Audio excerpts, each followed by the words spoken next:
সুপ্রিয় দর্শক, আসসালামু আলাইকুম। বিএসআরএম গণতন্ত্র এখন অনুষ্ঠানে আপনাদের সবাইকে স্বাগত জানাচ্ছি। আমি সিকান্দার রেমান। আগামী জাতীয় সংসদ নির্বাচন নিয়ে আজ আমরা আলোচনা করতে চাই এবং নির্বাচনের আগে সংস্কার নিয়ে নানা ধরনের আলোচনা হচ্ছে, সে বিষয়ে আমরা কথা বলবো। সেই সঙ্গে অপরাধীদের বিচারের কথাও বলা হচ্ছে, আইন শৃঙ্খলা পরিস্থিতির অবনতির কথা বলা হচ্ছে, নানা জায়গায় নানা ধরনের ঘটনা ঘটছে, সে বিষয়ে আমরা কথা বলবো। সেই সঙ্গে নারীর অধিকার, নারী নির্যাতন, ধর্ষণ এবং মব জাস্টিসের বিষয়েও আলোচনা করতে চাই। চারজন অতিথি এরই মধ্যে আমাদের মাঝে এসে উপস্থিত হয়েছেন। আমি পরিচয় করিয়ে দিচ্ছি। আমার ডান দিকে রয়েছেন সাবেক সংসদ সদস্য ব্যারিস্টার রুমিন ফারহানা, এরপর রয়েছেন সিনিয়র সাংবাদিক মাসুদ কামাল, আমার বাদিকে রয়েছেন এবি পার্টির চেয়ারম্যান মুজিবুর রহমান মঞ্জু, সবশেষ রয়েছেন সারোয়ার তুষার, যুগ্ম আহ্বায়ক, জাতীয় নাগরিক পার্টি এনসিপি। আপনার চারজনকে আলোচনায় স্বাগত জানাচ্ছি। আলোচনা শুরু করতে চাই মাসুদ কামাল আপনাকে দিয়ে। নির্বাচন নিয়ে কথা হচ্ছিল, তো বড় রাজনৈতিক দল বিএনপি সহ আরও বেশ কয়েকটা রাজনৈতিক দলের পক্ষ থেকে আসলে একটা ধোঁয়াশা ছিল যে নির্বাচন আসলে কি যথাসময় হবে কিনা। প্রধান উপদেষ্টা এক কথা বলছে, তার প্রেস সেক্রেটারি আরেক কথা বলছে, আবার আর উপদেষ্টারা এক একজন এক এক কথা বলছে। একবারে প্রধান উপদেষ্টা একবারে স্পষ্ট করে বলে দিয়েছেন নির্ধারিত সময় নির্বাচন আয়োজনের প্রতিশ্রুতি দিয়েছে সরকার, কোনো দাবির মুখে নির্বাচনের পেছানোর সম্ভাবনা নেই। মানে নির্ধারিত সময়টা কি? ডিসেম্বরের কথা তিনি বলেছিলেন এর আগে, যতটুকু আমরা বুঝি। উনি তো জুনের কথা বলেছিলেন। উনি তো আবার শর্তও দিয়েছেন যে বড় প্যাকেজ, ছোট প্যাকেজ দিয়েছেন না। তো নির্ধারিত সময়টা কি ভাই? আমি তো মনে করি নির্ধারিত সময় আরও আগে হতে পারতো। সমস্যাটাকে আমি বলি আপনাকে, নির্বাচন তো ওনাদের করতেই হবে, তাই না? ওনারা তো আসলে একটা অন্তর্বর্তীকালীন সরকার, কিন্তু উনি কিন্তু মানে বিপ্লবের চেতনাধারী কোনো সরকার না। কারণ সরকার তো একটা বায়বীয় পদার্থ না। সরকার কতগুলি ব্যক্তির সমন্বয়ে গঠিত হয়। তো এই যে ব্যক্তিগুলির সমন্বয়ে সরকার গঠিত হয়েছে, এই ব্যক্তিগুলির মধ্যে শতকরা 80% এই বিপ্লব অথবা আন্দোলন যাই বলেন না কেন তার সঙ্গে জড়িত ছিল না। কাজে বিপ্লবের চেতনা, আন্দোলনের চেতনা ওনাদেরকে তাড়িত করে প্রতি মুহূর্তে, এটা আমি মনে করি না। এটা হলো ডক্টর ইউনূসের সরকার। ডক্টর ইউনূসের যার যার পছন্দ হয়েছে ওই লোকগুলো আইনা সে সরকার বানাইছে, আর কিছু না। ডক্টর ইউনূসের বিপ্লবের চেতনা ধারণ করে কিনা আমার সন্দেহ আছে। বিপ্লবের চেতনা ধারণ করে সরার তুষার, কারণ তারা মাঠে ছিল, সে ছিল ফ্রান্সে। ওরা কি কারণে বুঝা না বুঝে তারা নিয়ে আসছে এটা ওরা জানে, এটা তো আমি জানি না। ওই যাই তোরা নিবে, কিন্তু আইনা নিয়ে যারে বসায় উনি যে বৈশা উনি যা যা করছে এটা বিপ্লব না, এটা বিপ্লবের চেতনাধারী কোনো সরকার না। কথা হলো সিম্পল একদম। কাজে ওনারা ইলেকশন করার জন্য আসছেন, কিন্তু এই ইলেকশন করাটা, এই কথাটা দেখবেন আপনি যে বিয়ের আসরে না, ওই যে মেয়েরে বলে বাবা কবুল বলো, ও কিন্তু কবুল বলার জন্য সাইজে গুজে বইছে, তারপরে কিন্তু কবুল কয় না। তারপরে একজন বলছে একজন ওই খালায় কয় হ্যাঁ আমি শুনছি হয়ে গেছে। তো উনি তো কবুল বলার জন্যই আসছেন রে ভাই। তো বলেন কবে ইলেকশন হবে, বলতে সমস্যাটা কি? এইটা হইলে ওইটা হলে সেইটা, সংস্কার পুরা হইলে ওইটা, ফুল প্যাকেজ, হাফ প্যাকেজ, এই সমস্ত নাটক করার কোনো দরকার আছে? আর উনি যে সংস্কার করবেন, উনি কি সংস্কার করার জন্য যোগ্য এটা প্রমাণ করতে পারছেন? আপনি এই কথাটা বলেন তো। উনি যে বলছেন উনি সংস্কার করবেন, উনি যে সংস্কার করার জন্য যোগ্য এটা প্রমাণ করতে পারছেন কিনা? স্টুডেন্টরা কিছু দাবি দিছে না? স্টুডেন্টদের দুইটা মূল দাবি, ওরা দুইটা দাবি নিয়ে গেছিলো। একবার জুলাই প্রোক্লেমেশন, তারপর আরও কিছু দাবি নিয়ে গেছিলো, প্রেসিডেন্টের পদত্যাগ। উনি তো এগুলো সব থামাই দিচ্ছেন। স্টুডেন্টরা যদি বিপ্লবের চেতনা থেকে এগুলি করে থাকেন, উনি কোন চেতনা থেকে থামাই দিলেন? কাজে চেতনায় কিন্তু ভাই আছে, দূরত্ব আছে। কাজে এগুলি বলে লাভ নাই। কথাটা হলো ভাই, আপনি একটা ভালো নির্বাচন করতে পারবেন কিনা সেটা করেন। জনগণ ঠিক করবে, জনগণ সিদ্ধান্ত নিতে ভুল করে না। সংবিধান কেমন হবে এটা আলী রিয়াজের চেয়ে জনগণ বেশি, রিক্সাওয়ালা জানে বেশি। রিক্সাওয়ালার অপিনিয়ন নেন, ওই বিদেশি নাগরিকের অপিনিয়ন আমার দরকার নাই। এটা ক্লিয়ার কথা আমার কাছে। বিদেশি নাগরিক আলী রিয়াজ এসে বলবে যে আপনি এইভাবে সংস্কার করতে হবে, এইভাবে সংবিধান বানাতে হবে, ওটা আমি কী করুন? ওটা কি টিকবে নাকি? টিকবে এই সংস্কার? এটা হবে? সংবিধান সংস্কার করার একমাত্র এখতিয়ার জনগণের, এবং জনগণের যেহেতু সব জনগণ একসঙ্গে আসতে পারবে না, এটা প্র্যাকটিক্যাল না। কিন্তু জনগণের যারা প্রতিনিধি তারা চেঞ্জ করবে, এর বাইরে অন্য কিছু ভাই আমার কাছে গ্রহণযোগ্য না। সরার তুষার, একবারে সরাসরি আপনাকে উদ্দেশ্য করে মাসুদ কামাল বলছিলেন যে বিপ্লবের চেতনা কি ধারণ করছে কিনা বর্তমান সরকার, আপনার কি মনে হয়? আর ভালো নির্বাচন বলতে আপনি কি বুঝেন? ধন্যবাদ। মানে বিপ্লবের চেতনা বিপ্লব, গণ অভ্যুত্থান এগুলো নিয়ে অনেক কথা হয়েছে 7 মাস পরে। এখন আমরা এই নির্বাচনের যে সময়, তার আগে কতগুলো কাজের আগে আছি, হ্যাঁ। সুতরাং আমি বিপ্লব কিংবা অভ্যুত্থান চেতনা ধারণ করে কি করে না, এগুলো আলোচনা হওয়া দরকার, যারা একাডেমিক তারা করবে। কিন্তু আমি একজন রাজনৈতিক কর্মী হিসেবে সামনের যে রোডম্যাপটুকু দেখা যাচ্ছে নির্বাচনের আগে, সেটুকু সম্পন্ন করতে পারছে কিনা এই সরকার, এটা হচ্ছে আমার প্রধান প্রায়োরিটি। এবং সেই ক্ষেত্রে আমি দেখতে পাচ্ছি যে এটা ঠিক মাসুদ কামাল ভাই বলেছেন, কিছু কিন্তু একটু মানে কনফিউশন আছে। যেমন এই প্যাকেজের আলাপটা, তো এটা তো কোনো পণ্য না যে আপনি প্যাকেজের, যে এই প্যাকেজ সেই প্যাকেজ, এই ভাষাটা আমার পছন্দ হয় না পার্সোনালি। যে কম সংস্কারের প্যাকেজ, বেশি সংস্কারের প্যাকেজ। কম সংস্কার আর বেশি সংস্কারের কি? আপনি কমিশন করেছেন 11টা, প্রত্যেকটা কমিশন সংস্কার প্রস্তাব দিবে, তাহলে আপনি বসে ঠিক করবেন যে কতটুকু সংস্কার এই সরকার করবে আর কতটুকু আপনি পরের সরকারের কাছে ছেড়ে দেবেন, দ্যাটস ইট। এটা নিয়ে আবার কম বেশির কোনো ব্যাপার নাই। এবং প্রধান উপদেষ্টা বলেছে নির্ধারিত সময়ে বিএনপি হয়তো, বা বিএনপি সহ যারা নির্বাচনবাদী রাজনীতি যারা করছেন, তারা একটা সুনির্দিষ্ট তারিখ চাইছে, যে এই তারিখটা ঘোষণা করলে তারা শান্ত হবে। না, আমরা বলছি, আমরা তো নির্ধারিত সময় বলতে ধরুন আমরা বলছি যে সংস্কারের রোডম্যাপটা আমাদের কাছে দেন। নির্বাচন আপনি যখন বলছেন এই সময়ের মধ্যে, আজকেও নাহিদ ইসলাম বলেছেন যে সময়টা ইতিমধ্যে একটা ধারণা তো পাওয়া গেছে, ডিসেম্বর থেকে জুন কিংবা মার্চ, এই সময়ের মধ্যেই যে কাজগুলো করা দরকার, জুলাই চার্টারের কথা এসেছে কিংবা সংস্কার করার কথা এসেছে, এগুলো করা সম্ভব হবে এই সময়ের মধ্যে। এটা করে আপনি নির্বাচন দেন। কিন্তু যদি ব্যাপারটা এরকম হয় যে ডিসেম্বরে আমাকে নির্বাচন দিতে হবে, সুতরাং আমি এগুলো বাদ দিয়ে নির্বাচনটা যাচ্ছি, সেটার পক্ষে আমরা নাই। আমরা বলি না যে নির্বাচন লাগবে না। একটা কথা মাসুদ ভাই বলেছেন খুবই সুন্দর, যেমন যে জনগণের এখতিয়ার একমাত্র সংবিধান পরিবর্তন করার ক্ষেত্রে। এটা কিন্তু আমরাও মনে করি যে সংবিধান প্রণয়ন করার একমাত্র অধিকারী হচ্ছেন জনগণ। তা জনগণ এটা কীভাবে করবে? জনগণ সেইখানে আমরা বলেছিলাম যে গণপরিষদ নির্বাচনের কথা, যে যারা নির্বাচন চাচ্ছে তাদের কেন গণপরিষদে আপত্তি, সেটা আমি ঠিক বুঝতে পারি না। যে নির্বাচনে যদি ইস্যু হয় তাহলে গণপরিষদ নির্বাচনে, এবং এরকম অভিযোগ করা হচ্ছে যে গণতন্ত্রকে পিছিয়ে দেওয়ার জন্য গণপরিষদ নির্বাচন করা হচ্ছে। অথচ আমরা বলছি যে বাংলাদেশকে গণতন্ত্র ফেরত আনার জন্য আপনাকে এখন একটা গণপরিষদ নির্বাচনের মধ্য দিয়ে রাষ্ট্রের একটা গণতান্ত্রিক সংস্কার করতে হবে। সেখানে ওই যারা জনগণ যাদেরকে পাঠাবে গণপরিষদে, তারা গিয়ে সংবিধানটা প্রণয়ন করবে বা সংস্কার করবে। এটা হচ্ছে সিম্পল রোডম্যাপ। এবং আগামী, এই কারণে আমরা দাবিটা করেছি যে আগামী নির্বাচন যে সময়ে বলছে প্রধান উপদেষ্টা সহ সরকার, ডিসেম্বর টু মার্চ, যে যখনই হোক এই গণপরিষদ নির্বাচন করেন, তার আগে সেটেল করেন। আজকে দেখলাম একটা পত্রিকায় বলা হচ্ছে যে 111টা সংস্কার আলোচনা ছাড়াই নাকি করা যাবে। আমি অবশ্যই এটার ব্যাপারে শিওর না যে 111টা সংস্কার আসলে আলোচনা করা ছাড়া করা যাবে কিনা। তবে আমি এটা মনে করি যে কিছু সংস্কার আছে যেগুলো নিত্য সংস্কারের মতো, অর্থাৎ আপনি অধ্যাদেশ দিয়ে এই সরকার করতে পারবে। কিছু সংস্কার আছে খুবই ভাইটাল, যেটার ব্যাপারে আলোচনা লাগবে, ঐক্যমত্য লাগবে, এবং যেগুলো সাংবিধানিক সংস্কার, সংবিধান সম্পর্কিত, সেগুলোর জন্য আপনাকে সবচেয়ে পারফেক্ট হবে যদি এটা গণপরিষদের মাধ্যমে করা যায়, তাহলে এটা আমরা ধরে রাখতে পারবো। আদারওয়াইজ ধরে রাখতে পারবো না। যেমন এখনই কিন্তু বলা হচ্ছে যে আমরা যদি সরকারে আসি তাহলে আমরা ওই সংস্কারগুলো, আপনাদের হাতে সংস্কার, আপনাদের হাতে পানি খাবো না মতো আপনাদের সংস্কার আমরা বাদ করে দিব, এরকম কথা এখনই বলা হচ্ছে। তো এটা না, এটা যদি আটকাতে চান আপনি, তাহলে পদ্ধতি হচ্ছে গণপরিষদ নির্বাচনের মধ্য দিয়ে যারা জয়ী হবে তারা সংবিধান সংস্কার করবে বা প্রণয়ন করবে, সেটা আপনি গণভোটের মধ্য দিয়ে অনুমোদন করবেন, তার ভিত্তিতে পরবর্তী সরকার পরিচালিত হবে। তখন আর আপনি এটাকে অল্টার করতে পারবেন না। অল্টার করলে সেটা একটা কাউন্টার কুর মতো হবে আর কি। গণপরিষদের নির্বাচনের ব্যাপারে অনেক রাজনীতি, আপত্তিটা কেন? এখন আজকে যে সংস্কার নিয়ে আলোচনা হচ্ছে, সেই সংস্কারটা প্রথম বিএনপি দিয়েছিল না 2022 সালে নয়, 2016 সালে, যখন দেশনেত্রী বেগম খালেদা জিয়া ভিশন 2030 ঘোষণা করেন সেইখানে। এবং এখন যে সংস্কারগুলোর কথা খুব বেশি শোনা যাচ্ছে, সাংবিধানিক সংস্কারের কথাই যদি আমি ধরি, কি জায়গায় সংস্কার চাইছে? প্রধানমন্ত্রী আর রাষ্ট্রপতির ক্ষমতার ভারসাম্য চাইছে, রাষ্ট্রপতির ক্ষমতা বৃদ্ধির বিষয়ে কথা বলা হয়েছে 70 অনুচ্ছেদের বিলোপ কিংবা সেটার সংশোধন, বলা হয়েছে যিনি সংসদ নেতা হবেন তিনি আবার দলের প্রধান হওয়াটা ঠিক হবে না, বলা হচ্ছে 2 বারের বেশি বা 2 মেয়াদের বেশি কেউ প্রধানমন্ত্রী হতে পারবেন না। এই ধরনের কথাগুলো আপনার যদি রেমান ভাই মনে থাকে, ভিশন 2030-তে এলাবোরেটলি বলা আছে।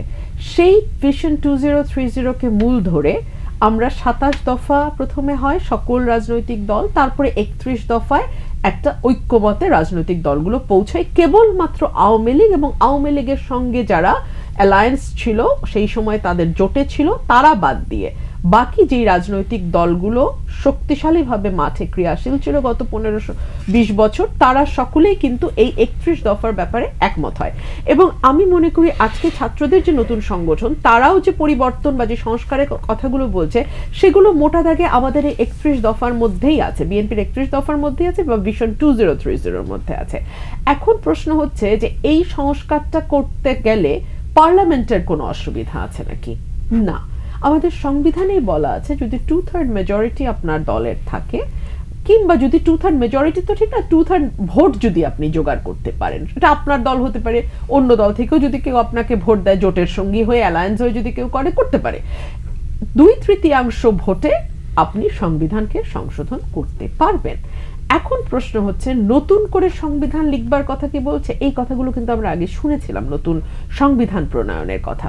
সংবিধান যদি আপনি সংশোধন করেই আপনার যে লক্ষ্য, আপনার যে উদ্দেশ্য, আপনার যে ইচ্ছা এবং আপনার জনগণের যে ইচ্ছা, the will of the people, সেটা যদি আপনি করতে পারেন, তাহলে আরেকটি নতুন সংবিধান রচনার প্রয়োজন আছে কিনা, এক।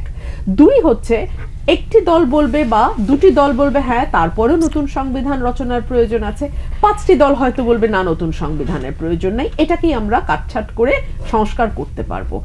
এখন এটা আসলে কে ডিসাইড করবে, তাই না? এখন তো তাহলে বলতে হয় মানুষের হাতে ক্ষমতা ছাড়েন, মানুষকে গণভোট দেন, তারপরে দেখেন কি হয়।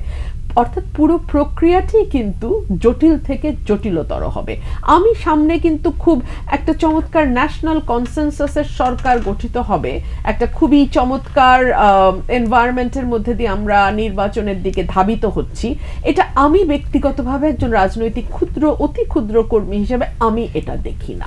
জি মঞ্জুর রহমান মঞ্জু, আমরা দেখলাম সাম্প্রতিক সময় আপনি গণমাধ্যমে বলেছেন একটি অনুষ্ঠানে যে ঐক্যের কোনো বিকল্প নেই, এবং গত 15 বছর যে ঐক্যটা ছিল, এই গণ অভ্যুত্থান পরবর্তী সময়ে সেই ঐক্যটা ফাটলের কথা আপনি বলছিলেন। এখন এই যে বিপ্লবের চেতনার কথা মাসুদ কামাল ভাই বললেন, কিংবা গণপরিষদের নির্বাচনের কথা বললেন, নতুন সংবিধান না, এই সংবিধান কি করবে, সব কিছুর পেছনে তো ঐক্য দরকার, সেই ঐক্যটা কি আছে? ধন্যবাদ রেহমান। হ্যাঁ, তরুণদের প্রতিনিধি তুষার, সিনিয়র তরুণী রুমিন ফারহানা, আর অগ্নিপুরুষ আমাদের এই সময়কার মাসুদ কামাল ভাই সহ দর্শকদের ধন্যবাদ। আসলে ঐক্য শব্দটা নিয়েই আমার কাছে কখনো কখনো খুব উপহাস মনে হয়, কারণ আমাদের দেশের যে জিনিসটা রাজনীতিবিদরাই ঠিক করেছেন যে ওনারা কখনোই ঐক্যবদ্ধ হবেন না, আর ওনারাই সবসময় শুধু ঐক্যের কথাটা বলেন, অথচ ঠিকই একটা সময় ঐক্য হয়। যেমন ধরেন এবারে জুলাই আগস্টে কিন্তু আমরা একটা পর্যায়ে ঐক্যবদ্ধ হয়েছি, এবং এই ঐক্যবদ্ধ হওয়ার জন্য কিন্তু কোনো প্ল্যান প্রোগ্রাম, কোনো কনসেনসাস কমিশন গঠন করতে হয় নাই। শেখ হাসিনাই আমাদেরকে ঐক্যবদ্ধ করে দিয়েছে, তার দুঃশাসন আমাদেরকে এক জায়গায় করে দিয়েছে। ঠিক তেমনিভাবে পাকিস্তানিরা যখন 25শে মার্চে গণহত্যা চালিয়েছে, তখন কিন্তু দেখেন আর্মিরা নিজ উদ্যোগেই কিন্তু সেনাবাহিনী বিদ্রোহ করেছে, রাজনৈতিক নেতারা ঘোষণা দিয়েছে, সিনিয়র নেতারা জেলে চলে গেছে, কেউ কিন্তু কারো জন্য ঠেকে থাকে নাই। সুতরাং আমাদের আজকের যে অনৈক্যটা, এটা একটা পর্যায়ে আমি যেটা মনে করছি যে সবাই তাদের ভুলটা বুঝতে পারবে, কারণ আমরা তো একটা সম্ভাবনার জন্য আশাবাদিতার দিকে থাকবো। মাসুদ কামাল ভাই যেটা বলেছেন যে বিপ্লবের চেতনা ধারণ করে কি করে না, আসলে এগুলো নিয়ে বিতর্ক অনেক করা যাবে। কারণ আমি শুধু একটা জিনিস খেয়াল করতে চাই, এবং হয়তো মাসুদ কামাল ভাইয়ের সাথে আমার একটা জায়গায় মিলবেও, সেটা হচ্ছে দেখেন ডক্টর ইউনূস যখন আসছেন, এসে উনি কিন্তু বললেন যে আমি আপনাদের সহযোদ্ধা। তার মানে উনিও নিজেকে আমাদের সাথে সামিল করলেন। ডক্টর ইউনূস কতটুকু ছিলেন না ছিলেন আমি ধরে নিলাম উনি ছিলেন আমাদের সাথে, কারণ সবাই তো সমভাবে থাকবে না। মাসুদ কামাল ভাই তো রাতের 3টা বাজে মিছিল করে বের হবে না, রাতের 3টা বাজে মিছিল করে বের হবে ওই ঢাকা বিশ্ববিদ্যালয়ের ছাত্রীরা, আর রুমিন ফারহানা হয়তো গিয়ে সেখানে একটা পতাকা নিয়ে দাঁড়াবে, এটাও একটা অনেক বড় কন্ট্রিবিউশন তার লেভেল থেকে। সুতরাং প্রফেসর ইউনূসের আমরা অনেক কথা শুনি যে উনি বিভিন্নভাবে, তাহলে শেখ হাসিনা প্রফেসর ইউনূসের প্রতি এত হোস্টাইল ছিলেন কেন? নিশ্চয়ই কোনো কোনো একটা কারণ ছিল সেখানে অন্তরালে। এনিওয়ে, আমিও বিতর্কে যেতে চাই না। আমি দেখছি যে প্রফেসর ইউনূস যেহেতু বলেছেন আমি সহযোদ্ধা আপনাদের, এবং একটা কথা বলেছিলেন যে আমার কথা শুনতে হবে, কিন্তু এখন দেখেন উনি বলছে আমি আপনাদের সহযোগী, এবং এখন বলছেন যে আপনারা যেভাবে চান সেভাবে হবে, কম চাইলে কম হবে, বেশি চাইলে বেশি হবে। এই জায়গাটায় আমি ওনার মধ্যে এক ধরনের পিছু টান বা এক ধরনের পশ্চাৎপদতা লক্ষ্য করছি, এবং যেটা আমি বলেছি যে এটা কিন্তু আপনার এই পশ্চাৎপদতা কিন্তু ভালো লক্ষণ না।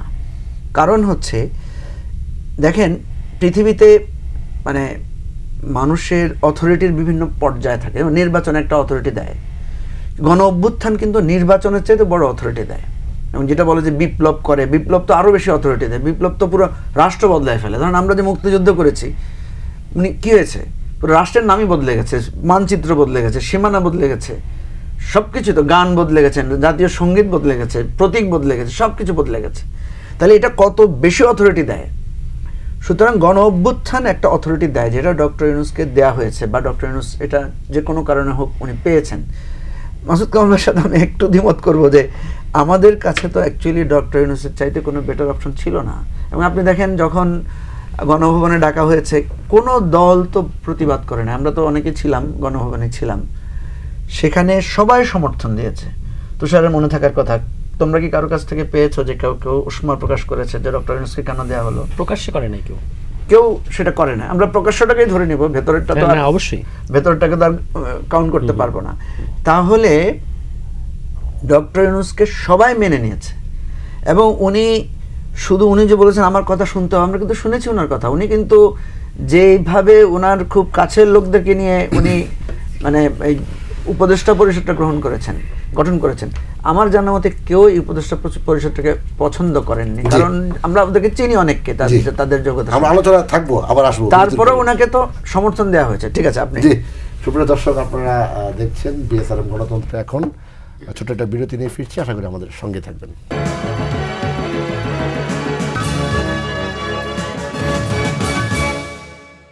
সুপ্রিয় দর্শক, বিরতির পর বিএসআরএম গণতন্ত্র এখন অনুষ্ঠানে আরও একবার স্বাগত জানাচ্ছি। আমি সিকান্দার রেমান। নির্বাচনের কথা বলছিলাম, মাসুদ কামাল আপনার কাছে যেতে চাই। নির্বাচনের আগে তো রাজনৈতিক দলগুলোর সংস্কারের কথা বলা হচ্ছে, রাজনৈতিক দলগুলোর মধ্যে সংস্কারের কি অবস্থা, আপনার বিশ্লেষণটা কি? দলগুলোর মধ্যে সংস্কার হওয়া তো খুবই জরুরি, কারণ আমাদের যে দলগুলো আছে, যে দলগুলো নিজেদেরকে ডেমোক্রেটিক বলে দাবি করে, তাদের মধ্যে ডেমোক্রেট আছে কিনা আমার সন্দেহ। এবং তারা মানে কিভাবে দেশের জাতিকে ডেমোক্রেসি দেবে এটা আমি বুঝি না, কারণ তাদের যে ঐতিহ্য আগে দেখি আমরা, ওইখান থেকে খুব একটা ভরসা যে পাই তা কিন্তু না। কাজেই এটা একটা ব্যাপার আছে। কিন্তু এখন হলো কি যে রাজনৈতিক দলগুলোকে ঠিক করার কথা অনেক দিন ধরে বলা বলি হচ্ছে। এটা কে করবে কাজটা? এই কাজটা কে করবে?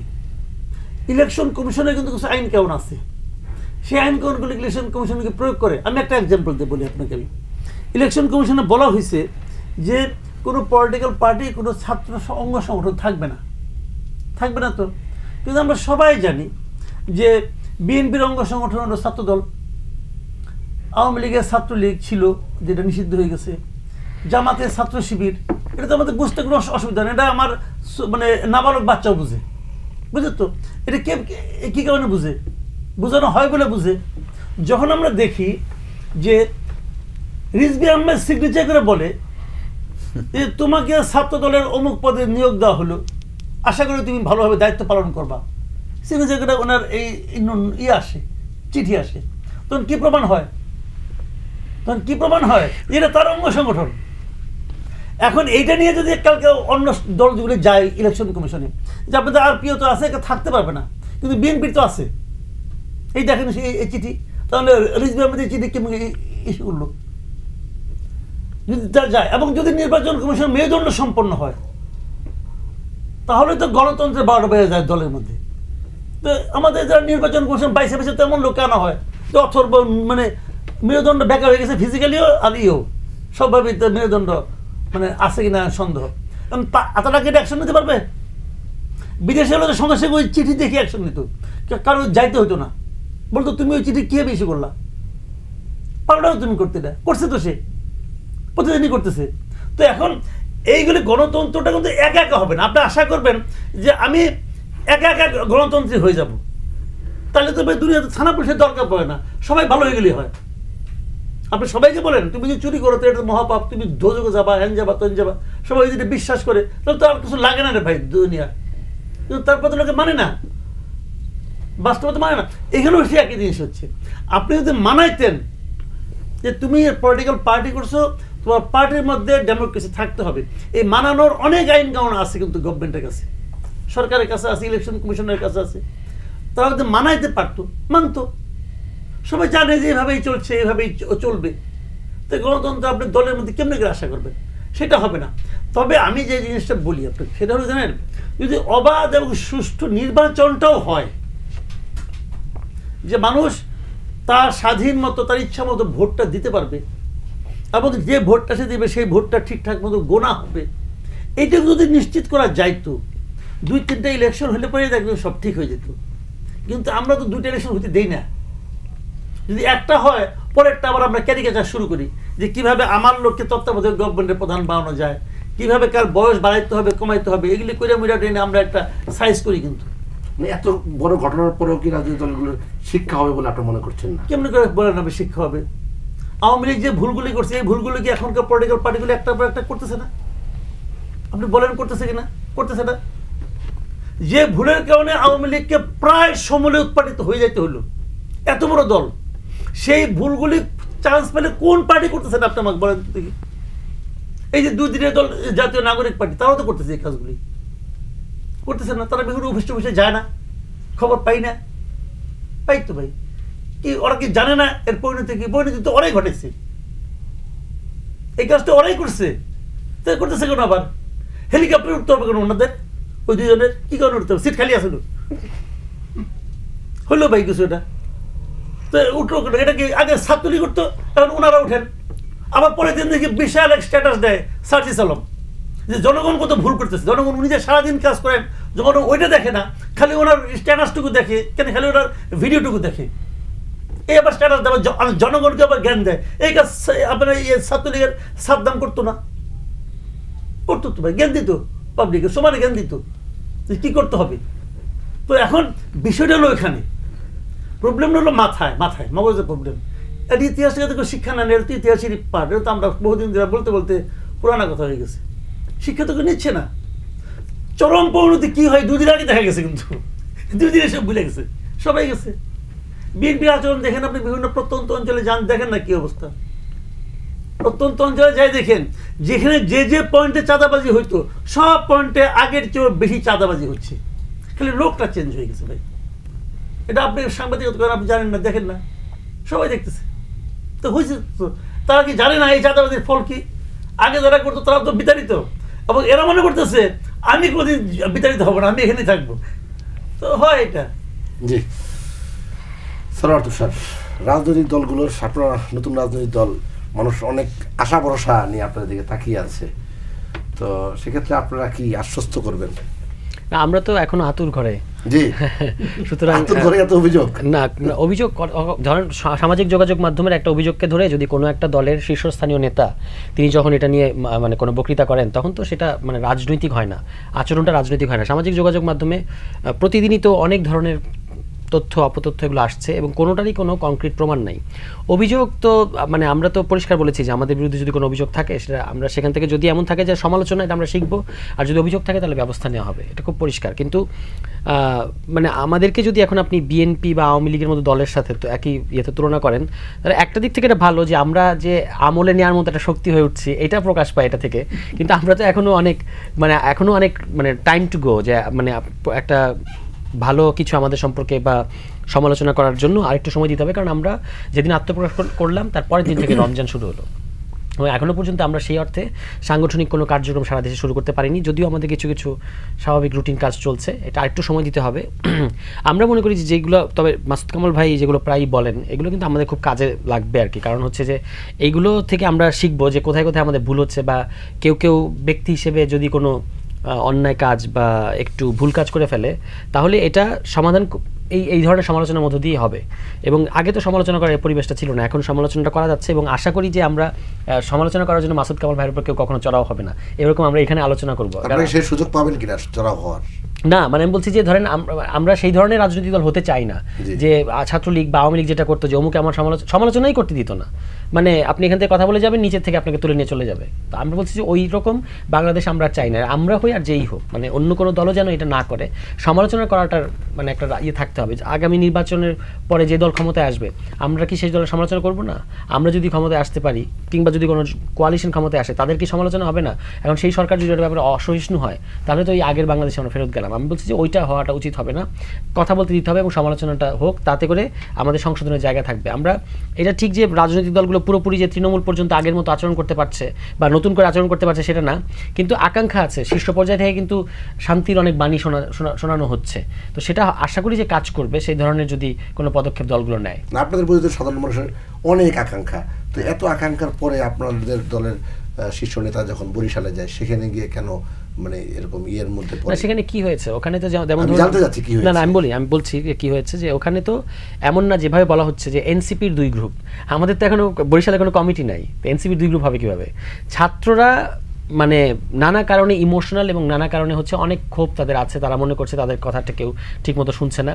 তো যখন তাদেরই প্রিয় নেতা ওখানে গেছেন, নাহিদ ইসলামকে তো সবাই খুব ভালোবাসে, তারা তাকে যে আমাদের কথা শুনে তারপর আপনাকে যেতে হবে। নাহিদ কিন্তু এখানে গেছেন একটা, আপনারা জানেন কি ঘটনার কারণে উনি গেছেন, তারপরে যেখানে যেখানে সম্ভব একটু দেখা করে আসতে বা কিছু কথাবার্তা বলার জন্য তিনি কোথাও কোথাও থেমেছেন। সেখানে হয়তো ছাত্রদের, যেহেতু তারা মনে করেছেন যে আমাদের কথা এতদিন কেউ শোনে নাই, বরিশাল কেউ আসে নাই, আমরা এখন নাহিদ ইসলামকে আরও কিছু সময় রাখবো এবং কথা বলবো, সেখানে একটু হট্টগোল ছাত্রদের যেটা হয় একটা ইমোশনাল ব্যাপার থাকে, এর বেশি কিছু এখানে হয় নাই। তাদের মুদ্রা কথাটা কেমন কিনা যে কিছু লোক লাভবান হয়ে যাচ্ছে, আমরা না সব এরকম বঞ্চিত কোনো কথা আমি হচ্ছি। শুনিনি, আমি দেখছিলাম যে তারা কি বলছে। তারা একটা বলছে যে নেতারা বরিশাল আসেন না কেন, আমাদের কথা শুনে না কেন, এই জন্য হট্টগোল হচ্ছে। জি, এটুকুই। ব্যারিস্টার রুমিন ফারহানা, রাজনৈতিক ঐক্যের কথা নিয়ে আলোচনা হচ্ছিল, মিডিয়া ট্রায়াল খুব বড় একটা ইস্যু। আপনাদের দলের ভারত চেয়ারম্যান তিনিও বলেছেন বিএনপির বিরুদ্ধে মিডিয়া ট্রায়াল হচ্ছে। কতটা মিডিয়া ট্রায়াল আর কতটা সত্য? আমি আপনার আলোচনায় যাওয়ার আগে আমার ভাই সারওয়ার তুষার একটা কথা বলেছেন, সমালোচনাকে তারা ওয়েলকাম করেন।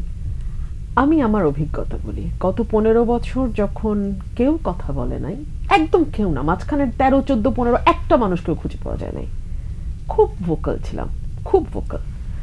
এবং একজন নারীকে গুম করে ফেলা, একজন আইনজীবীকে গুম করে ফেলা, অলি আহাদ সাহেবের একমাত্র সন্তানকে গুম করে ফেলা বাংলাদেশে খুব সহজ হাসিনার জন্য ছিল না।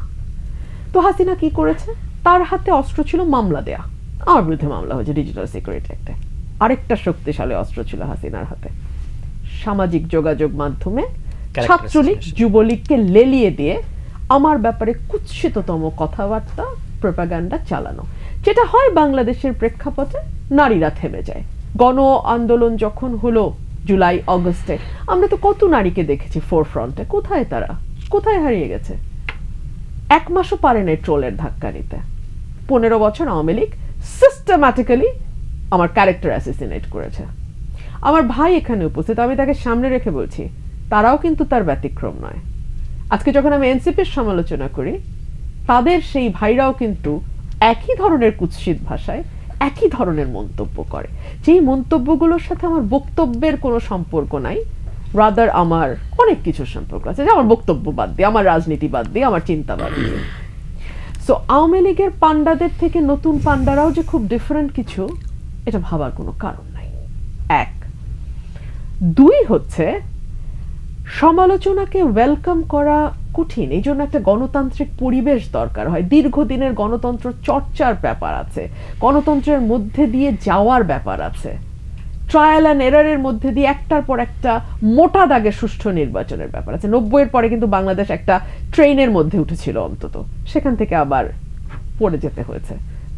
মাসুদ কামাল ভাই যেভাবে বলছিলেন, এখানে বড় বড় দলগুলোর যার যার দোষ বলাই যায়, তবে মূলত একেবারে লাইনচ্যুত হয়ে গেছে 2008-এর পর থেকে।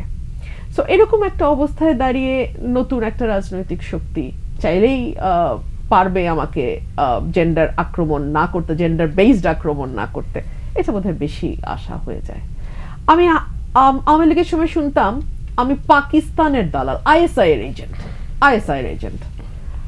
Very surprising. আইএসআই কি জিনিস আমি দেখিনি কখনো, এখন আবার শুনি আমি রয়ের এজেন্ট। ওরা আবার কারা?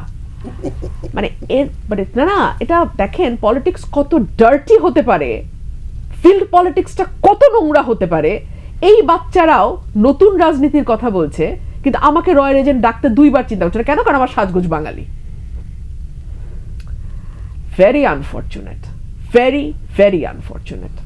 এখন আসেন মিডিয়া ট্রায়ালের ব্যাপারে।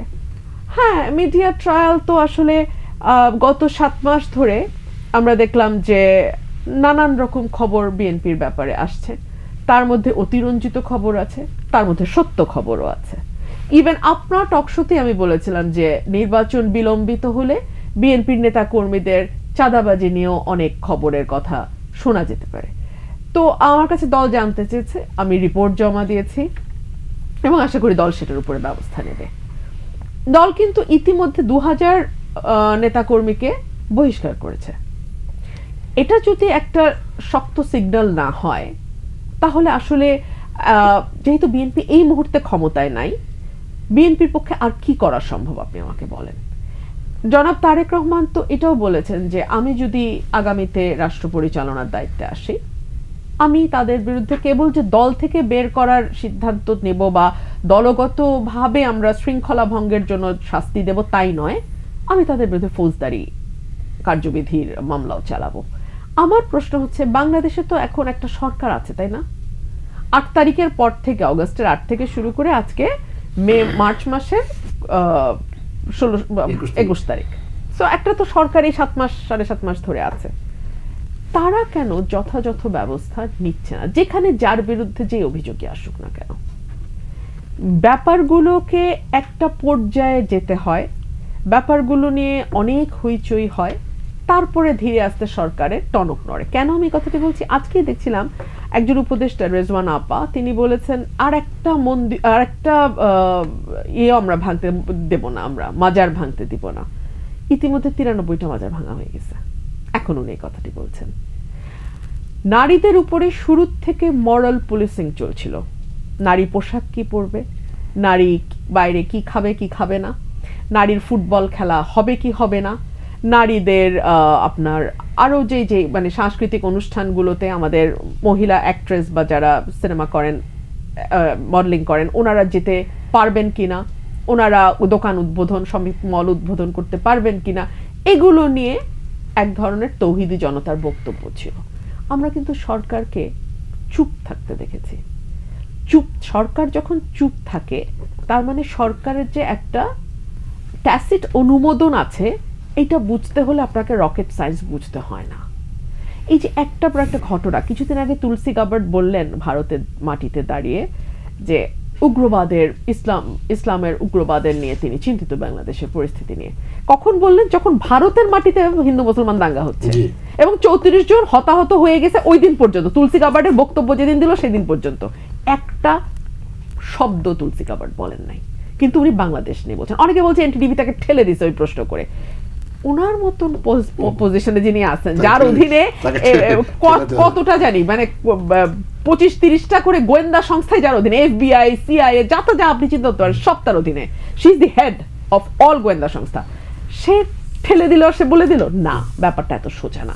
কিন্তু তার মুখ দিয়ে এগুলো বলাতে সরকার সাহায্য করছে চুপ থেকে, জাস্ট কোনো ব্যবস্থা না নিয়ে। জি মঞ্জুর, আমরা প্রফেসর ইউনূসের একটা বক্তব্য যেটি খুবই গুরুত্বপূর্ণ, আওয়ামী লীগকে নিষিদ্ধের কোনো পরিকল্পনা আমরা অফ ইয়ারে আলোচনা করছিলাম। যদি নির্বাচন হয় সেক্ষেত্রে আওয়ামী লীগের ভূমিকা কি হবে? আওয়ামী লীগ তো এখন পর্যন্ত নিষিদ্ধ হয়নি। এতগুলো মানে বলা যায় যে উত্তেজিত আলোচনা এবং হতাশার জায়গা থেকে আপনি হঠাৎ করে একটা প্রশ্ন করলেন। যাই হোক, আমি আপনার প্রশ্নটাই আগে ধরি। সেটা হচ্ছে যে প্রফেসর ইউনূস এটা আগেও বলেছেন, এবং যখন আইন করা হচ্ছিল এটা কি আন্তর্জাতিক অপরাধ ট্রাইব্যুনালে, সেখানেও কিন্তু তারা দলের বিচারের বিষয়টা রাখেন নাই। এখন আমরা বারবার বলছি যে আওয়ামী লীগের ব্যাপারে যদি একটা চূড়ান্ত সিদ্ধান্ত না হয়, তাহলে আমরা সামনের ইলেকশনে আওয়ামী লীগের বিষয়টা কীভাবে হ্যান্ডেল করব? আপনি আওয়ামী লীগের কথা বাদ দেন, আপনি যদি আওয়ামী লীগের যারা লেসপেন্সার ছিল যে সমস্ত দলগুলো, ধরেন আমি দেখেছি টাঙ্গাইলে কাদের সিদ্দিকীর ইফতার মাহফিলে বিক্ষুব্ধ জনগণ বাধা দিয়েছে, কালকে দেখলাম জাতীয় পার্টির প্রোগ্রামে বাধা দিয়েছে। এখন তো ইলেকশন আসে নাই, ইলেকশন আসলে তো অফিস করবে, মিছিল করবে, স্লোগান দিবে, পোস্টার লাগাবে। তাহলে এরকম একটা গণহত্যা পরবর্তী এবং দুঃশাসন পরবর্তী বাংলাদেশে ফেসিবাদকে আপনি নিষিদ্ধ যদি না করেন, তাহলে আপনি এর অর্থ কি দাঁড়ায়? এর অর্থ দাঁড়ায় যে তাকে আপনি আপনার স্পেস দিচ্ছেন। তো আপনি যখন স্পেস দিবেন, তার সিকিউরিটি কি আপনি এনশিওর করতে পারবেন? আপনি যেখানে সামান্য, যে একটু আগে বললেন যে গুলশানে একটা ছেলে মারা গেছে, তাই না? আপনি একটা মাজারের নিরাপত্তা দিতে পারছেন না, বা বারবারই এই জিনিসগুলো বলতে হচ্ছে এখনো যে আর একবার যদি কিছু হয় তাহলে আমরা দেখে নেব। এখন আমাদের আশঙ্কাটা সেখানে, এটা কেউ বলছে না, আপনি তুলেছেন খুব ভালো হয়েছে যে আমরা অনেক কিছু নিয়ে কথা বলছি, সংস্কার, নির্বাচন, ডিসেম্বর, জুন ইত্যাদি নিয়ে কথা বলছে, কিন্তু আমি তো ভয়ানক পরিস্থিতি দেখি আওয়ামী লীগের ব্যাপারটা নিয়ে, বা আওয়ামী লীগ, ওয়ার্কার্স পার্টি, জাতীয় পার্টি, তার যে সমস্ত এলাকায় 14 দল, এদেরকে নিয়ে, যে এদের ব্যাপারে আপনার পজিশনটা কি? গভর্নমেন্ট অলরেডি একদিকে বলছে এদেরকে নিষিদ্ধ করার পরিকল্পনা নাই, আরেকদিকে বলছে এরা, যেমন কয়েকদিন আগে আমি দেখলাম যে প্রফেসর ইউনূস বলেছেন যে কারী দলরা টাকা খরচ করে দেশকে অস্থিতিশীল করছে। তার মানে উনি আওয়ামী লীগকেই দায়ী করছেন দেশের বিভিন্ন বিষয়ে। এবং আমরা তো দেখছি শেখ হাসিনা থ্রেট দিচ্ছেন, আওয়ামী লীগের ছেলেরা কিছুদিন আগে তো দেখলাম তুষারদেরকে বলেছে যে খাওয়া দাওয়া সব শেষ করে নাও, বাসায় বাসায় লিখে এসেছে যে তোর দিন শেষ ইত্যাদি ইত্যাদি। আজকেও সোশ্যাল মিডিয়াতে দেখেছি 20 তারিখ এয়ারপোর্ট যাতে সিল করে দেওয়া হয়, কেউ যাতে রুমিন ফারহানারা যাতে পালায় যেতে না পারে বা তুষাররা যাতে কোনো দিকে যেতে না পারে। ইয়ার কথা মাসুদ কামাল ভাইয়ের কথা বলছে না, সেটা একদিকে ভালো। এখন বিষয় হচ্ছে যে আওয়ামী লীগ আবার কিন্তু উঠতো, আওয়ামী লীগ দেখেন এখন কিন্তু বিএনপি জামাত করে না, আগে কিন্তু কথায় কথায় বলতো সব কিছুর পেছনে বিএনপি জামাত। শেখ হাসিনা বেমালুম এখন বিএনপি জামাত বলছে না, কিন্তু এখন কিন্তু আঘাত করছে এনসিপি কে বা অন্য কিছুকে। তো আওয়ামী লীগ খুব মানে বাংলাদেশের রাজনীতির জন্য তো তারা একটা মানে পৃথিবীতে যদি কোনো অষ্টম আশ্চর্য বলা হয় আওয়ামী লীগকে বলতে হবে। আমি যে কথাটা বলছি, যেটা মাসুদ কামাল ভাই এবং রুমিন ফারহানার কিছুটা উনি ইমোশনাল হয়ে গিয়েছিলেন কথা বলতে, সত্যি আমাদেরকে টাচ করে, কারণ আমরা তো এই দুঃশাসনে একসাথে কাজ করেছি, মনে আছে না? আমরা কত কঠিন জায়গায় অনেক সিকিউরিটি মেইনটেইন করে গভীর রাতে কিভাবে মিটিং করেছি, পরে একজন আরেকজনের জন্য চিন্তিত ছিলাম যে পৌঁছানো যাচ্ছে কিনা, পৌঁছেছে কিনা। দেখেন বাংলাদেশের সোসাইটিতে একটা নারীর পক্ষে এই ধরনের কাজ করা খুবই ঝামেলা ছিল, এবং কি ধরনের হিউমিলেশন এবং কি ধরনের ট্রল করা হয়েছে এগুলো তো নেওয়া যায় না। এখন আসেন এই চরিত্র, আমি নিঃসন্দেহে বলতে পারি, আমরা কেন বলছি এটা সেকেন্ড রিপাবলিক দরকার, অনেকে এটা নিয়ে উপহাস করছেন আপনারা। আমরা কেন বলছি বাংলাদেশকে আমূল যদি আপনি না বদলান, শুধু বিএনপির পর আওয়ামী লীগ, আওয়ামী লীগের পর এনসিপি, আপনি এনসিপিকেও যদি আজকে ক্ষমতায় বসায় দেন, এনসিপিও এটা করতে বাধ্য, কারণ এটা আমাদের ওই যে যেটা বলছে মগজের কথা বলেছে না মাসুদ কামাল ভাই, এটা তো আমাদের রক্তে মগজে মিশে গেছে। আপনি যখন সরোয়ার তুষার যখন অফিসে বসে, তখন তার কাছে যখন 20টা সুপারিশ নিয়ে লোক আসে, অটোমেটিক্যালি হেলিকপ্টার তাকে ডাকবে, এটা আপনি রোধ করতে পারবেন না। সে তো তখন জাস্টিফিকেশন তার মনে থেকে তৈরি হবে, সে চিন্তা করবে আমি এত কাজ করি, আমি বাসে করে যাব 6 ঘন্টা, আবার বাসে করে আসবো 12 ঘন্টা সময় নষ্ট করব, তার চাইতে টুক করে হেলিকপ্টারে গিয়ে নামলাম, টুক করে হেলিকপ্টারে গিয়ে চলে আসলাম, আমার আধা ঘন্টা সময়ে আমার কাজটা সেফ হবে। এটা আপনার কালচার এবং নিয়মের সাথে আপনাকে ঠেলে দেয় সেদিকে। তো যে রাষ্ট্র ব্যবস্থা, যে রাজনীতি আপনাকে সেদিকে ঠেলে দেয়, আপনি রাজনৈতিক দল, ওই কার অঙ্গ সংগঠন কি, এগুলো দিয়ে আপনি কোনো রোধ করতে পারবেন না, যত আইনই করেন। কথা বুঝছেন? যেমন আমি দেখলাম সিলেটে কি হয়েছে, দেখেন সিলেটে শিবিরের বিরুদ্ধে একটা অভিযোগ উঠেছে যে তারা ওই তালামে যে ইসলাম নামের একটা সংগঠনের কাকে মেরেছে, পরের দিন দেখা গেল জামাত এটা মিলমিশ করছে, তারা বিচার করছে। তাহলে অঙ্গ সংগঠন না হলে তারা এটা করলো কিভাবে? শিবিরের অন্যায় শিবির সামলাবে, কিন্তু জামাত সেটা সামলাতে গেল, এবং পরে দেখা গেলো একজন আরেকজনের বিরুদ্ধে বিবৃতিও দিল তারা। আমি যেটা বলছি, এটা আইন করে আপনি কখনো রোধ করতে পারবেন না, সুতরাং খুলে দেন, দরকার কি, অঙ্গ সংগঠন থাকুক, যার যত অঙ্গ সংগঠন আছে রাখেন, অসুবিধা নাই। এই জন্য আমরা বলছি যে আমাদের রিকনসিলিয়েশন এবং ওভারঅল রাষ্ট্রের জায়গায় একসাথে হতে হবে। আমরা যে বিএনপির প্রবণতাটাকে সমালোচনা করছি, যে বিএনপি মনে করছে যেন তেন করে একটা ইলেকশন দেন, আমরা সে ঠিক করব, আমি কিন্তু ভয়ানক বিপদ দেখছি বিএনপির জন্য। বিএনপি ক্ষমতায় আসার পরে ডক্টর ইউনূস কিন্তু একটা জিনিস করে দিয়ে যাচ্ছেন, যেটা বিএনপি টের পাবে পরে। এই যে ওপেন সমালোচনা, এই যে মাসুদ কামাল ভাই যে অনলবস্যী ভাষায় সমালোচনা করলেন না, সেই সমালোচনা কিন্তু বিএনপির দিকেই যাবে। যখন বিএনপি ক্ষমতায় আসবে, আমাদের বক্তব্য তখন বিএনপির দিকেই যাবে, এবং বিএনপিকে কিন্তু এটা হজম করে গণতন্ত্র রক্ষা করতে না পারলে তাহলে কি হবে, মানুষ তখন বিএনপির দিকে আঙুল তুলবে।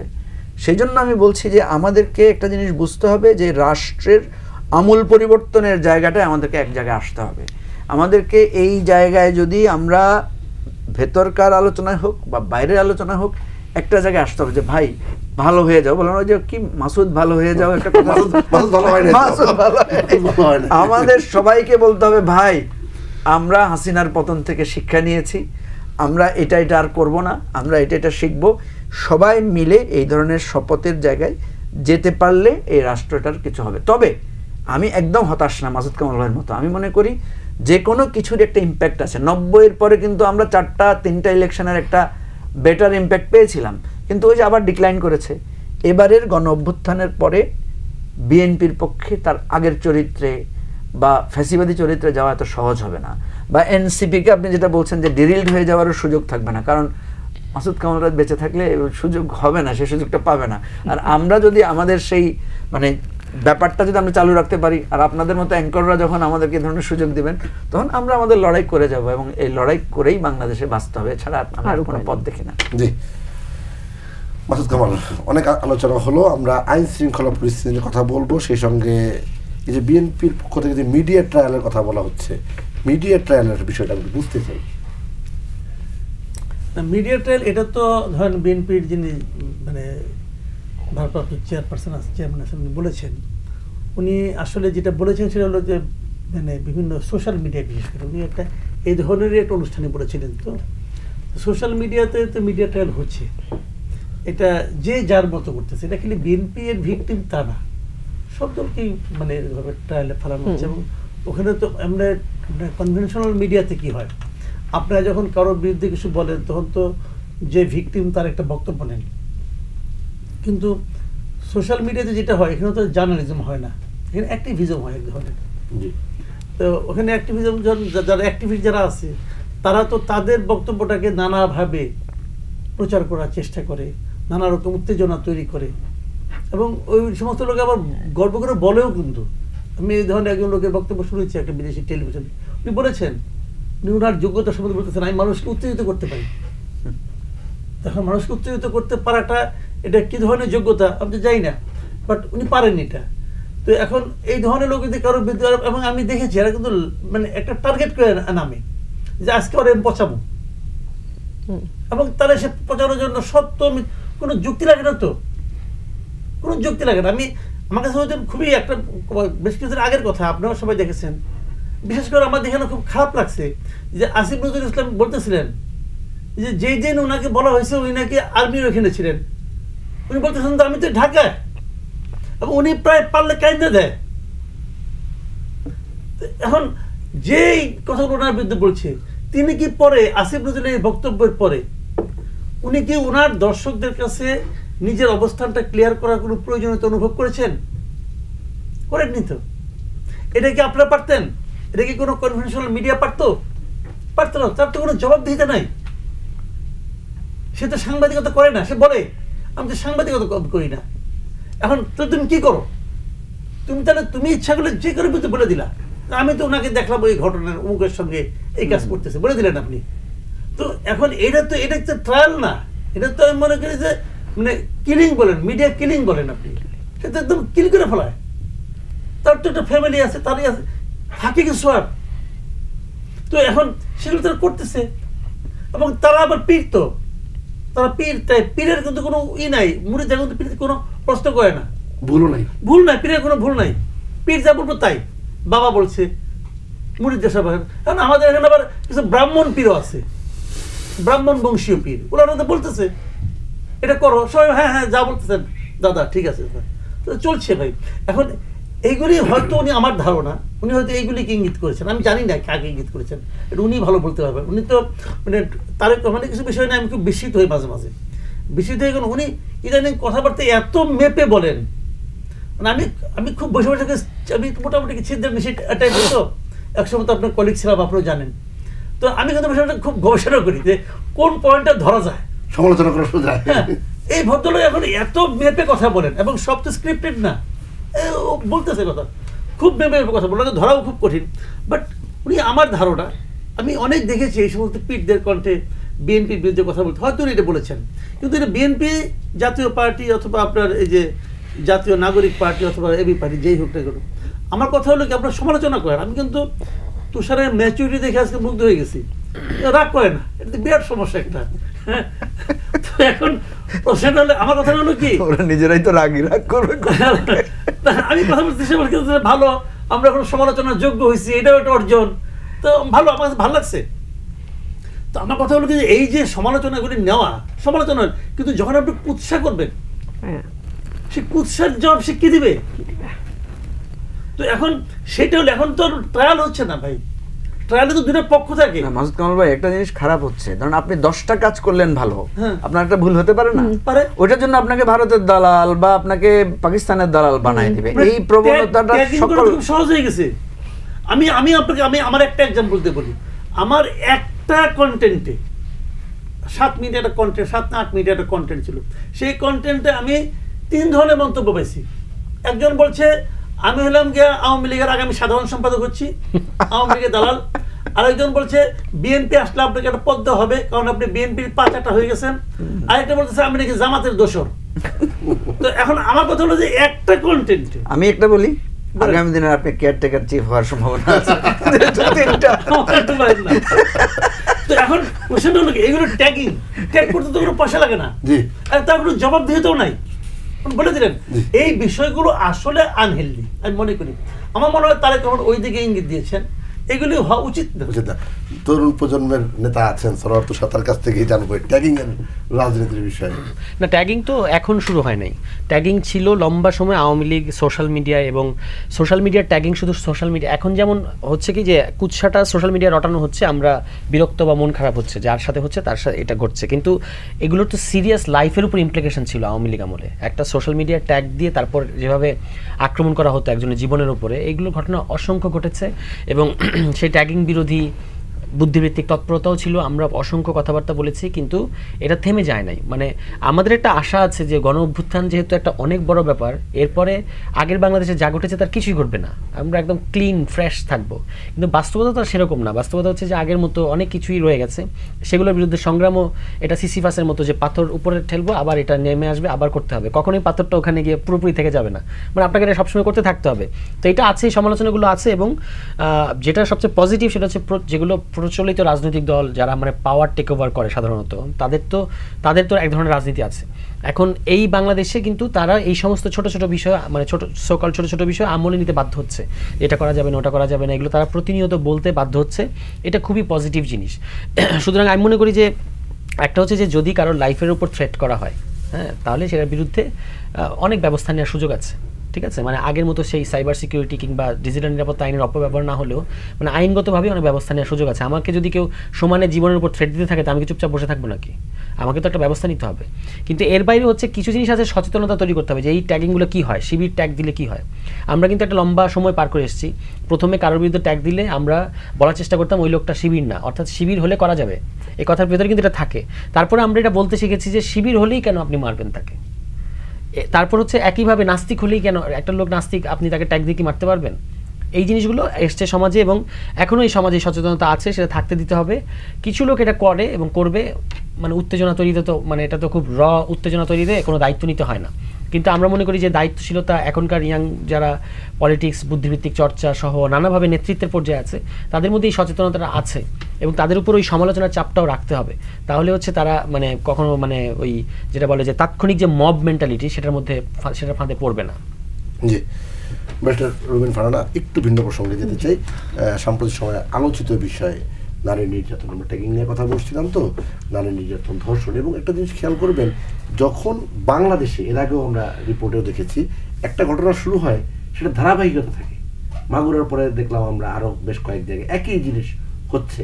বরগুনায় ভয়াবহ অবস্থা, মেয়েকে উঠে নিয়ে গেল, পরের দিন তাকে পাওয়া গেল, বাবা মামলা করলো, বাবার লাশ পাওয়া গেল। অবস্থাগুলি কোথায় গিয়ে পৌঁছাইছে?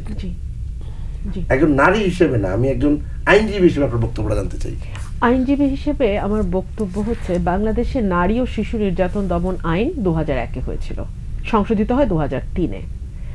আমরা এই দীর্ঘ 25 বছরে দেখলাম রেপের অ্যাকচুয়াল ফিগার যত, মামলা হয় তার মাত্র 15 থেকে 20% ম্যাক্সিমাম, ডয়েচে ভ্যালে রিপোর্ট। সেই মামলাও চালাতে চালাতে মধ্যপথে থেমে যান অনেক নারী। কেন থেমে যান? এক হচ্ছে এই ধরনের মামলা প্রথমত কেন হয় না, কেন 75% নারী বা 80% নারী চুপ হয়ে যান? হন বিকজ পরিবার থেকে তাকে চুপ করতে বলা হয়, এবং সে নিজেও এক ধরনের সোশ্যাল স্টিগমার মধ্যে পড়বে, এক ধরনের সোশ্যাল ট্যাগিং এর মধ্যে পড়বে, তার দিকেই আঙ্গুল তোলা হবে। সেই কারণে অনেক নারী চুপ হয়ে যান। অনেক পরিবারকে আমি নিজে মামলা চালাতে গিয়ে বলতে শুনেছি যে তুমি থেমে যাও, মামলা করার দরকার নেই, না হলে তোমার ছোট বোনের বিয়ে হবে না, তোমাকেও তো বিয়ে দিতে পারবো না। এই যে আমাদের সোশ্যাল একটা মানে এক ধরনের অবস্থা, এবং এটাও পরিবারের উপর একটা চাপ তৈরি করে যাতে পরিবারের সেই ভিকটিম নারীটি মামলার দিকে না যায়। এখন আসুন, মামলা যারা করছে সেই 20 থেকে 25% তাদের কি অবস্থা হয়? প্রথমত ফরেনসিক এভিডেন্স পাওয়া যায় না বিকজ তারা গোসল করে ফেলে, তারা বারবার নিজেকে পরিষ্কার করার চেষ্টা করে, ফরেন্সিক এভিডেন্স দুষ্কর হয়ে যায়। 2 হচ্ছে যখন মামলা ট্রায়ালে যায় সাক্ষী জেরা, তখন এমনভাবে মেয়েটিকে প্রশ্ন করা হয় যে মেয়েটিকে বারবার যেন সেই নোংরা অভিজ্ঞতার মধ্যে দিয়ে তাকে যেতে হয়, এবং এমনভাবে আসামি পক্ষের লয়ার তাকে প্রশ্ন করেন যেন ভদ্রমহিলার চরিত্রটা ভালো নয়, ক্রেডিবল ক্যারেক্টারের মানুষ নন। আপনি নিশ্চয়ই লক্ষ্য করেছেন কোনো নারীর উপরে কোনো রকম সহিংসতা হলেই আমরা বলি নারীটা ওই সময়ে ওখানে কি করছিল। নারীর পোশাকটি আপনার পছন্দ হলো না, আপনি বলেন তাহলে পোশাক দায়ী। নারীটি হয়তো একা আপনার ভালো লাগলো না, আপনি বলেন মাহরাম কোথায়। আপনি দেখুন তো বরগুনার ঘটনাটা, বা তার আগে যে 8 বছরের যে শিশুটি, সে কি সবগুলোর প্রশ্নের উত্তর দিয়ে গেছে না? ও একটা শিশু, ও নারী হয়ে ওঠেনি, সুতরাং ওর পোশাক নিয়ে কথা উঠতে পারে না। 2 হচ্ছে সে তার নিজের ঘরে ছিল, তার বোনের আপন বোনের বাড়িতে ছিল, তার শ্বশুর বোনের শ্বশুর তার সঙ্গে এই কাণ্ড করেছে এবং দুলাভাই দরজা খুলে দিয়ে ফ্যাসিলিটেট করেছে। তো আপনি এই ছোট্ট শিশুটি যে তার বোনের সঙ্গে ঘুমিয়েছিল, আপনি তার মাহরামটা কোথায় খুঁজবেন? সো মানে এরকম একটা সমাজে দাঁড়িয়ে এটাই আসলে হওয়ার কথা। আর 2 নাম্বার যেটা আমি আইনজীবী হিসেবে মনে করি, আপনি আসলে pick and choose, cherry picking এর মতো করে আপনি কোনো জায়গায় আপনি আইন প্রতিষ্ঠা করলেন, ল অ্যান্ড অর্ডার সিচুয়েশন ঠিক করলেন, কোনো জায়গায় আপনি পারলেন না, এভাবে হবে না। আপনার যখন ওভারঅল আইনের শাসন প্রতিষ্ঠা না হবে, তখন আপনার ধর্ষণ বলেন সেটা যেমন বাড়বে, মব কালচার বলেন সেটাও বাড়বে, আপনি গণপিটুনিতে অপরাধী সন্দেহে কাউকে হত্যা করা সেটাও বাড়বে, এক্স এমপির এক্স ওয়াইফের বাসায় ইচ্ছা মতন 100 জন ঢুকে গিয়ে লন্ডভন্ড করে বের হয়ে আসা সেটাও বাড়বে, বুলডোজার দিয়ে কারো বাড়ি ভাঙতে ইচ্ছা করলে সেটাও হবে। মানে আপনার তো আপনি পিসমিল ভিত্তিতে আইনের শাসন প্রতিষ্ঠা করতে পারবেন, এটা হলিস্টিক, এটা অ্যাজ আ হোল সর্বত্রই প্রতিষ্ঠা করতে হবে। আপনার মনে থাকার কথা, এরশাদ বিরোধী আন্দোলন যখন প্রায় তুঙ্গে, এরশাদের শেষ দিকে অ্যাসিড নিবারণ আইন তখন সেই সময় হয়েছে, এরপরে কিন্তু সত্যি সত্যি অ্যাসিডে মারার ঘটনা অনেক কমে গেছে। আইনটা হওয়ার পরপরই অত বেশি প্রয়োগও হতে হয় নাই, তার আগেই কিন্তু ঘটনা কমে গেছে, গণসচেতনতা তৈরি হয়েছে। তার মানে সেই তৈরিতে কাজ করেছে সরকার। আমরা কিন্তু এরশাদ মানে একটা স্বৈরাচার সরকার নিয়ে কথা বলছি, সেই সরকারও মানুষকে আইনের ভয় দেখাতে পেরেছে, সেই সরকারও কিন্তু মানুষকে আইন মানতে বাধ্য করতে পেরেছে এবং জনসচেতনতা তৈরি করতে পেরেছে। জনসচেতনতা তৈরির একটা ভিডিও বিটিভি তো সারাদিন চলে, আমি দেখি, হ্যাঁ, এই বিটিভি বাতাবি লেবুর চাষ থেকে বাইরেই হইতে পারলো না আনফরচুনেটলি। কই বিটিভিতে তো একটা জনসচেতনামূলক কোনো ছোট নাটিকা কিংবা একটা কবিতা শুনি না তো ভাই। কিন্তু আপনার কি মনে হয় না যেগুলো শুরু হওয়া উচিত? আমার ভাই যে কথা বলছিলেন যে আওয়ামী লীগ যদি নির্বাচনে আসে ফিল্ডের পরিস্থিতি কি হবে, আপনার মনে থাকবার কথা, আমি কিন্তু আরো 2-3 মাস আগে এই প্রশ্ন তুলেছিলাম যে আওয়ামী লীগ যখন নামবে, যদি তারা নির্বাচনে অংশগ্রহণ করে, প্রচারণায় যাবে, কি অবস্থাটা দাঁড়াবে, কি অবস্থাটা তাদের নেতাকর্মীদের সঙ্গে, ভিন্ন মতের নেতাকর্মীদের যখন সংঘর্ষ হবে, সেটা সামাল দেবে কি করে? এখন তো মোটা দাগে সবাই আওয়ামী বিরোধী, একটা দিকে তো আমরা অন্তত একমত যে আমরা কেউ আওয়ামী লীগের সঙ্গে গত 15 বছর ছিলাম না, এবং আমরা আওয়ামী লীগের পতন চেয়েছি, হোল হার্টেডলি চেয়েছি, এবং নিজের অস্তিত্ব বাঁচানোর জন্যই আওয়ামী লীগের পতন চেয়েছি। তো সেই আমরাই তো এখন শত ধারায় বিভক্ত, তাই না? সো আবার যখন সেই শক্তি এসে নির্বাচনের মাঠে নামবে, তখন পরিস্থিতি হবে। আমি এগুলো বলছি যে এইগুলো আলোচনায় আসা উচিত, এই বিষয়গুলো আমাদের এখনই ফিগার আউট করা দরকার, সর্ট আউট করা দরকার। আন্তর্জাতিক প্রেশার আছে ইনক্লুসিভ ইলেকশনের জন্য, যতই সার্জিস বা তরুণ নেতারা বলুক যে বিচার না হওয়ার আগে কোনোভাবেই নির্বাচনে আসতে পারবে না, কিন্তু আমরা তো দেখছি যে আমাদের অন্তর্বর্তীকালীন সরকারি, যে কিছুক্ষণ আগে আমি নিউজ দেখলাম, তিনি বলছেন নির্বাচনটায় আওয়ামী লীগ আসবে এবং অন্তর্ভুক্তিমূলক নির্বাচন হবে। তো সেই গ্রাউন্ডটা কি আমরা রেডি করেছি? সেই অবস্থা কি আছে? নাকি আমরা আবারও দেখবো 18 সালে যখন বিএনপি নির্বাচনে গিয়েছিল, আমরা দেখেছি আমাদের 50-এর উপরে প্রার্থী ফিজিক্যালি অ্যাসল্টেড হয়েছে, মার খেয়েছে, রক্তাক্ত হয়েছে, আর 300 আসনের 300 এমপিরই যারা প্রার্থী হয়েছে তাদের গাড়ি ভাঙচুর হয়েছে, নেতাকর্মীদের উপর মামলা হয়েছে, হামলা হয়েছে, নাকি আমরা আবারও সেটা রিপিটেশন দেখব, মানে আমরা কি একই হিস্ট্রিতে ঘুরপাক খাবো কিনা। সেই জন্য আমার মনে হয় যে অনেক আলোচনা তো হচ্ছে ঐক্যমত নিয়ে, সংস্কার নিয়ে, নির্বাচন নিয়ে আলোচনা হচ্ছে, কতটুকু সংস্কার আগে হবে, কতটুকু পরে হবে, বা নির্বাচনটাই কি হবে, গণপরিষদ নির্বাচন হবে, জাতীয় নির্বাচন হবে, স্থানীয় সরকার নির্বাচন হবে, ডাকসু নির্বাচন হবে, কোন নির্বাচন হবে, এগুলো নিয়ে অনেক আলোচনা হচ্ছে। চমৎকার আলোচনা চলুক, কিন্তু সেই সঙ্গে আমরা যখন ইনক্লুসিভ ইলেকশনের কথা বলি, ইলেকশনটা আমরা কিভাবে ম্যানেজ করবো সেটা নিয়ে আলোচনা হওয়া উচিত। জি, মঞ্জুর মঞ্জু, আপনাকে দিয়ে আলোচনা একটু ভিন্ন দিকে নিতে চাই। এই ধর্ষণের কথা বলছিলাম, তো বিচারের কথা রুমিন ফারহানা বলছিলেন। এর সঙ্গে আরেকটা জিনিস আপনি খেয়াল করুন, মব জাস্টিস। এবং সাথে সাথেই একবারে এক গ্রুপ নেমে পড়ে এবং সেই যে একটা পরিস্থিতি হয়ে যায়, উত্তরে আপনি দেখছিলেন এটা ঘটনা ঘটেছে। দেখেন, আমাদের আপনি ধর্ষণ বলেন, নারী নির্যাতন বলেন, আর এই যে উত্তেজিত জনতার যে, এটা নতুন কিছু না, এটা বাংলাদেশের সবসময় ছিল। বিভিন্ন সময়ে কখনো কখনো এটা বেড়েছে, কখনো কখনো এটা নিয়ন্ত্রণে এসেছে। এখন আমরা যেটাকে মব বলে খুব একটা তৈরি করছি, বা ধর্ষণের বিষয়টাকে এত হঠাৎ করে মনে করছি, যেটাকে হঠাৎ করে বেড়ে গেল কিনা, আমার কাছে মনে হয়েছে যেটা রুমিন ফারহানা বলেছেন, বরং আমরা ছোটোবেলায় দেখেছি যে টিজিংয়ের পরিমাণ অনেক বেশি ছিল। এবং এটা নিয়ে আমাদের যার ঘরে একটা মেয়ে আছে, সেই ফ্যামিলি সবসময় একটা মানে ভয়ে থাকতো। ইভেন এমন ঘটনা প্রচুর ঘটতো যে মানে মেয়ে যখন বড় হয়েছে তখন তাকে ট্রান্সফার করে দিত, ওই বাড়ি থেকে তার বোনের বাড়িতে বা তার অন্য একটা আত্মীয়ের বাড়িতে পাঠিয়ে দিত। কারণ ওই এলাকায় বখাটে ছেলেপেলেরা এমন চিঠি পাঠাতো, ঢিল মারতো, এই ধরনের প্রবণতাগুলো ছিল। মাসুদ কামাল ভালো জানবেন, আমাদের ওই জেনারেশনে এই প্রবলেমগুলো ছিল প্রচুর। এখন তো ঢিল মারার দরকার নেই, এখন মেসেজ দেয়, তারপরে নানা ধরনের মানে এর মধ্যে ফেলে, মেয়েদেরকে নানাভাবে ফাঁদের মধ্যে ফেলে।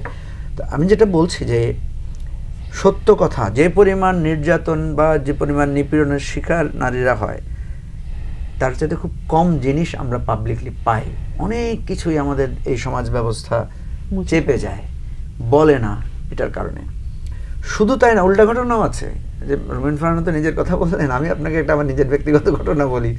আমি যখন নতুন দল করে আমরা যখন বিভিন্ন জায়গায় যাচ্ছি, আমি বগুড়া একটা মিটিং করতে গেলাম, দেখলাম ইয়াং দুটো ছোট ছোট মেয়ে আসছে, ওরা আমাকে মামা বলে ডাকছে। ডিউ টু আমার এক বন্ধু হচ্ছে, বন্ধুর ওরা ভাগ্নি, ওরা রাজশাহী ইউনিভার্সিটিতে পড়ে। ওরা এসে আমার সাথে একটা ছবি তুলেছে।